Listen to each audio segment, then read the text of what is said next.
ದಾವಣಗೆರೆಯ ಉದ್ಯಮಿಗೆ staff ನರ್ಸ್ನಿಂದ honey trap ಆಗಿದೆಯಂತೆ. 66 ವರ್ಷದ ಉದ್ಯಮಿಗೆ 27 ವಯಸ್ಸಿನ ಸ್ಟಾಫ್ ನರ್ಸ್ ಹನಿ ಟ್ರ್ಯಾಪ್ ಮಾಡಿದ್ದಾರೆ ಎನ್ನುವ ಆರೋಪ. 25 ಲಕ್ಷಕ್ಕೆ ಬೇಡಿಕೆ ಇಟ್ಟಿದ್ದಾರಂತೆ. 12 ಲಕ್ಷಕ್ಕೆ ಡೀಲ್ ಆಗಿತ್ತಂತೆ. 1 ಲಕ್ಷ ಪಡೆದ ಬಳಿಕ ಲಾಕ್ ಆಗಿದ್ದಾಳೆ.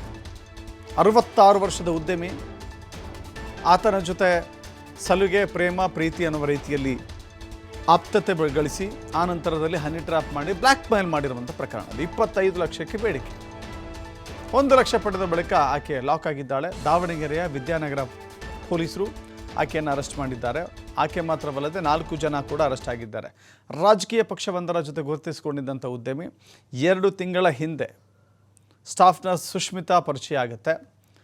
ಉದ್ಯಮಿಯ ಪರಿಚಯಸ್ಥ ಮಹಿಳೆಯ ಮೂಲಕ ಹತ್ತಿರವಾಗಿದ್ದ ಸುಷ್ಮಿತಾ ಆ ನಂತರದಲ್ಲಿ ಬ್ಲ್ಯಾಕ್ ಮೇಲ್ ಮಾಡಿ ಆತನಿಗೆ ಹಣವನ್ನು ಹೆದರಿಸಿ ಬೆದರಿಸಿ ವಸೂಲಿ ಮಾಡಿ 1 ಲಕ್ಷವನ್ನು ಪಡೆಯುವಲ್ಲಿ ಯಶಸ್ವಿಯಾಗಿದ್ಲು. ಅಷ್ಟರಲ್ಲಿಯೇ ಆ ಉದ್ಯಮಿ ದೂರು ಕೊಟ್ಟ ಬಳಿಕ ವಿದ್ಯಾಗಿರಿ ಪೊಲೀಸರು ಆಕೆಯ ಜೊತೆ ಇನ್ನೂ 4 ಅರೆಸ್ಟ್ ಮಾಡಿದ್ದಾರೆ.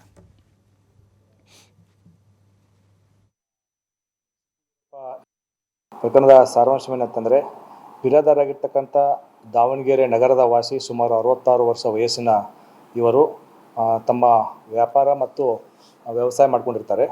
ಇವರಿಗೆ ತಮ್ಮ ಒಂದು ಕಾಮನ್ ಫ್ರೆಂಡ್ ಮುಖಾಂತರ ಒಬ್ಬ ಮಹಿಳೆ, ಆರೋಪಿತ ಮಹಿಳೆ, ಸುಮಾರು 27 ವರ್ಷ ವಯಸ್ಸಿನ ಇವರು ದಾವಣಗೆರೆಯ ಖಾಸಗಿ ಆಸ್ಪತ್ರೆಯಲ್ಲಿ ಸ್ಟಾಫ್ ನರ್ಸ್ ಆಗಿರ್ತಾರೆ. ಅವರು ಪರಿಚಯ ಆಗುತ್ತೆ. ಆ ಪರಿಚಯ ಇವರಿಗೆ ಆದ ತಕ್ಷಣ ಒಂದು ಸ್ನೇಹ ಬೆಳೆಯುತ್ತದೆ.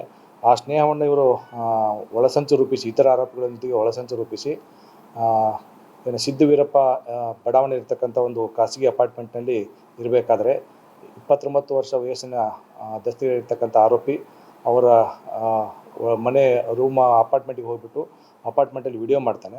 ವಿಡಿಯೋ ಮಾಡಿ ಆ ವಿಡಿಯೋವನ್ನು ತೋರಿಸ್ಬಿಟ್ಟು ಅವರಿಗೆ ದುಡ್ಡಿಗಾಗಿ ಡಿಮ್ಯಾಂಡ್ ಮಾಡ್ತಾರೆ. ಸೊ ಈ ವಿಚಾರಕ್ಕೆ ಸಂಬಂಧಪಟ್ಟಂತೆ ಅವರಿಗೆ ರಾಜಿ ಪಂಚಾಯತಿ ಮಾಡಿಸ್ಬೇಕಂತ ಬಿಟ್ಟು ಹೇಳಿ ಬೇರೆ 2 ಇನ್ನಿತರ ಆರೋಪಿಗಳು ಸೇರ್ತಾರೆ. ಈ ಆರೋಪಿಗಳಲ್ಲಿ ಒಬ್ಬನು 41 ವರ್ಷ ವಯಸ್ಸಿನ, ಮೂಲತಃ ಇವನು ಭದ್ರಾವತಿ ಅವನು, ಆದರೆ ದಾವಣಗೆರೆಯಲ್ಲೇ ವಾಸ ಮಾಡ್ತಿದ್ದಾನೆ. ಇನ್ನೊಬ್ಬ 56 ವರ್ಷ ವಯಸ್ಸಿನ ಬಿಳ್ಚೋಡು ವಾಸಿ, ಈತನ ಕೂಡ ಇಬ್ಬರು ಅಲ್ಲಿ ಬರ್ತಾರೆ. ಬಂದು ಆಲ್ರೆಡಿ ಆ ರೂಮಲ್ಲಿರ್ತಕ್ಕಂಥ ಇನ್ನೊಬ್ಬ ಆರೋಪಿತ ಮಹಿಳೆ ಮತ್ತು ಈ ಒಂದು ಆರೋಪಿತ 27 ವರ್ಷ ವಯಸ್ಸಿನ ಸ್ಟಾಫ್ ನರ್ಸ್ ಕೂಡ ಅಲ್ಲಿದ್ದಾಗ ಇವರೆಲ್ಲರೂ ಕೂಡ ಅವನಿಗೆ ಒತ್ತಾಯಪೂರ್ವಕವಾಗಿ ಏನು ವಿಡಿಯೋ ಮಾಡಿಕೊಂಡಿರ್ತಕ್ಕಂಥದ್ದು ವಿಡಿಯೋವನ್ನು ತೋರಿಸಿ, ಈ ವಿಡಿಯೋನ ನಾವು ನೀನೇನಾದರೂ ನಮ್ಮ ಒಂದು ಹಣದ ಬೇಡಿಕೆಗೆ ಒಪ್ಪದೇ ಇದ್ದರೆ ಅದನ್ನು ನಾವು ಎಲ್ಲ ಮಾಧ್ಯಮದವರಿಗೆ ಮತ್ತು ಸೋಷಿಯಲ್ ಮೀಡಿಯಾದಲ್ಲಿ ಬಿಟ್ಟು ನಿಮ್ಮ ಒಂದು ಮರ್ಯಾದೆಯನ್ನು ತೆಗಿತು ಅಂತ ಬಿಟ್ಟು ಹೇಳಿ ಅವರಿಗೆ ಹೆದರಿಸ್ತಾರೆ. ಪ್ರಕರಣದ ಸಾರಾಂಶವೇನಂತಂದರೆ, ಬಿರಾದಾರಾಗಿರ್ತಕ್ಕಂಥ ದಾವಣಗೆರೆ ನಗರದ ವಾಸಿ ಸುಮಾರು 66 ವರ್ಷ ವಯಸ್ಸಿನ ಇವರು ತಮ್ಮ ವ್ಯಾಪಾರ ಮತ್ತು